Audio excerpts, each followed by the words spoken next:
Bienvenidos a nuestro canal, al cual esperamos les gusten tanto los contenidos que les presentaremos, como para acompañarnos en este hermoso viaje.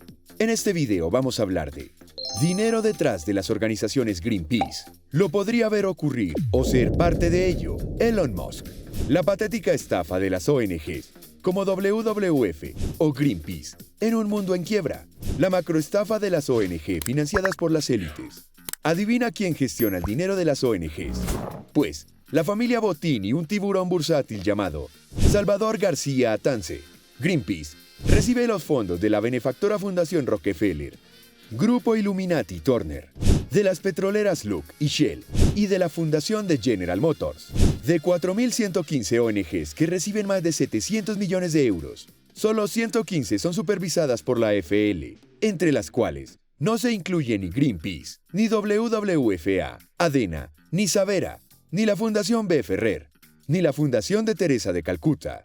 Y el candidato solo podía ser el mismo que paga siempre y que te llama loco conspiranoico, el borrego Matrix. La macroestafa de las ONG financiadas por las élites, un tsunami climático provocado por las manzanas de un tipo llamado Homo sapiens, nos acecha irreversiblemente. Las especies se extinguen a todo meter. El planeta se ahoga por la deforestación y los incendios. El CO2 provoca huracanes y cambios genéticos hasta en la mosca de la fruta. El SIDA se extiende en África matando a niños cada 8 segundos. La malaria y el dengue ya nos llega por la calor hasta la ría de Bilbao. Hay que hacer algo para salvar al mundo. Y para eso están la ONU y las ONGs, organizaciones no gubernamentales, como ANESBAT e Intervida, que viven paradójicamente de las subvenciones del gobierno, y sobre todo el asustar al personal un día, sí y otro también. Nadie se atreve a decir que el rey está desnudo. La mayoría, el 99%, no son caritativas. Son un simple negocio, una superestafa, el negocio del siglo. Estamos acostumbrados a que los medios nos ametrallen con informaciones de ONGs, como Greenpeace o WWF ADENA, con un sinfín de catástrofes que nos rodean. Casualmente nos amenazan urgentemente a partir de ahora. Se da por supuesto que todo es real, porque los científicos del establishment lo corroboran, previo pago, premio o subvención, y los papeles hablan de ello. La macroestafa de las ONG financiadas por las élites y su tinglado económico.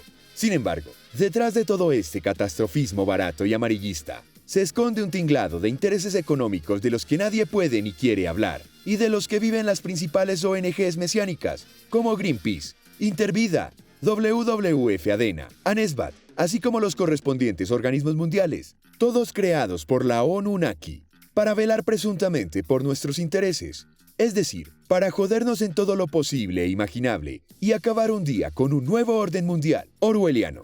Pero no son suficientes. La ONU tiene el IPCC para combatir el dichoso calentamiento global que provoca menos 40 grados en Moscú, menos 61 grados en Summit, Groenlandia, y menos 85 en Vostok, Antártida. Pero ahora necesitan otra oficina mundial del clima, el ONUMA. Hay que soltarles más pasta. Es por nuestro bien. La macroestafa de las ONG financiadas por las élites. Las ONG se forran desde que estas catástrofes inundan los medios de comunicación.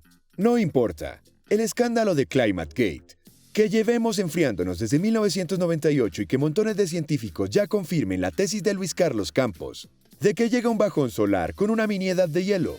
España en quiebra. Y nos han robado 740 millones de euros para comprar CO2 en un mercado gigantesco creado por Rothschild, Australia. Y encima, todo lo que venden es falso. Si te está gustando el video, dale like, suscríbete y activa la campanita para todas las notificaciones. La biomasa o jardín de la Tierra aumenta según los estudios de la NASA y Lancet Studies, pero esto jamás lo dicen los telediarios. Y la Tierra solo se ha calentado unos insignificantes 0.6 grados en 2 siglos, al igual que lo hace Marte en la actualidad por causas naturales. Prueba capital de que nos están mintiendo.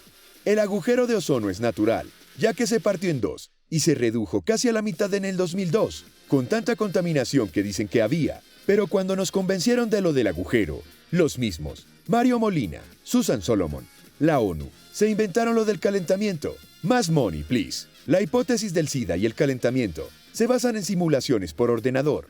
Ho, 1995, Hansen, 1987, o gráficas falsificadas como la de Mann, no en evidencias empíricas. El Dr. Gallo, padre de la teoría del SIDA, fue condenado por fraude científico en 1992 así como todos sus colaboradores y su visión, es solo una hipótesis, según Science, 1984, y según cualquiera que tenga un mínimo de información y dos dedos de frente, como denuncian los Nobeles, Kary Mullis y Walter Gilbert. Sin embargo, la peña teme al SIDA y al calentamiento global. Campos y muchos otros demuestran en sendos libros Calor glacial y la macroestafa del SIDA, que ambas son flagrantes estafas científicas. La macroestafa de las ONGs financiadas por las élites. Una estafa sostenible. Las asociaciones del cambio climático o de ayuda a niños o enfermos son clónicas de las del SIDA. Sin miedo, no hay guita. Casi ninguna está controlada por Fundación Lealtad. Y las pocas que están incumplen principios, como Fundeso. Los 3 miembros ni asisten a las reuniones, al igual que la mitad de los de la Fundación Natura o Itaca, cuyos cargos tampoco asisten a las reuniones, lo que demuestra que las montan para ayudar al planeta, pero misteriosamente luego no van ni a las juntas. En Itaca no hay planificación, ni hay pluralidad en la financiación, ni hay liquidación del presupuesto. La macroestafa de las ONGs financiadas por las élites. Ecofascismo en Greenpeace. Greenpeace, ONG ecologista creada en 1971 en Canadá, con delegaciones en 40 países y 8 millones de socios. Ha abierto una web con el nombre de la película, El Día de Mañana, www.thedayaftertomorrow.com, y hasta en sus webs contempla la posibilidad de mini eras glaciales. Aunque la verdad científica no parece interesarles mucho, sí las recaudaciones. El Nobel por la tonteoría del agujero de ozono, Paul Crutzen, se dio de baja por la manipulación que hacían de sus estudios. Y eso que Crutzen es otro inútil y estafador que propone combatir el calentón global, bombardeando el cielo con azufre y otras mamonadas. Hay que decir que Greenpeace es un gigantesco y oscuro negocio lleno de contradicciones. A pesar de ser una presunta organización sin ánimo de lucro, David McTaggart, fallecido en un accidente en coche en 2001, expresidente y uno de los principales fundadores, ha sido acusado de estafa en numerosas ocasiones. David McTaggart, expresidente de Greenpeace, yéndose otra vez a tiempo, titulaba un reportaje de la revista Forbes en 1991. El expresidente de Greenpeace en Noruega, Jørn Øykem, renunció a su cargo en 1992, acusando a la ONG de ecofascista. Nada del dinero recaudado fue usado por Greenpeace para protección del ambiente, denunció Jørn. 15.000 socios se dieron de baja en Noruega. Otro exmiembro, Jørn Lomborg, acabó denunciando las mentiras de Greenpeace y escribiendo un libro titulado El ecologista escéptico y proclamando: podemos salvar al mundo ignorando el calentamiento. Greenpeace ha llegado a sobornar en Salta, Argentina, a un guía forestal para hacer montajes en los que supuestamente se vigilaba y protegía con collares controlados vía satélite a un grupo de jaguares. Greenpeace recaudó en el año 2000 $100.000 de 720 incautos para el llamado proyecto Jaguarete.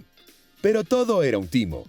El guía forestal Pablo Corro no había localizado ningún jaguar y puso el collar de control a un podenco suyo, denunciando finalmente la estafa cuando Emiliano Escurra, de Greenpeace, y el biólogo Pablo Perovic se negaron a pagar los 1.000 pesos mensuales que habían acordado como soborno. Greenpeace cuenta con unos 3 millones de miembros en todo el mundo, 85.000 españoles, el 23% en Madrid, que aportan como mínimo 9 euros al mes, es decir, que gana mensualmente más de 25 millones de euros, que pueden ser muchos más, ya que algunos socios aportan 18 euros o cifras mucho más altas. Es decir, que en un mes puede ganar 40 millones de euros y un total de 480 millones de euros al año, en una estimación a la baja, que puede ser el doble o el triple. 1.500 millones, que es menos de la mitad de lo que ganan al año gigantes como Telefónica o el Banco Santander. Esta ONG tiene más beneficio que el Barcelona, unos 1.5 millones de euros de beneficio neto con ingresos de 169.2 millones, o el Real Madrid, que ganó en el 2004 $50 millones con un presupuesto de 300 millones de euros. A esto habría que añadir las subvenciones por campañas extra y las que recibe como ONG, aunque dice no aceptar las de los gobiernos, porque no las necesita. Conclusión. En un mundo en el que todo es una estafa y un robo para el vulnerable y despistado borrego Matrix, las ONGs cumplen también perfecta y religiosamente este principio, compulsivo en las élites: robar y estafar. Cualquiera que done, trabaje de voluntario, promocione directa o indirectamente una ONG solo tiene un nombre: gilipollas al servicio de las élites. Y como el saqueo que nos hacen les parece poco, ahora buscan un nuevo orden mundial. para ya ser completos zombies con chip a sus pies. Los obstáculos son las cosas horribles que ves al apartar los ojos de la meta. Henry Ford. Ahora sí, nos despedimos, agradeciéndole su compañía hasta el final e invitándolos para futuros videos. Denle like, suscríbanse, comenten y activen la campanita para no perderse nada de lo que se viene.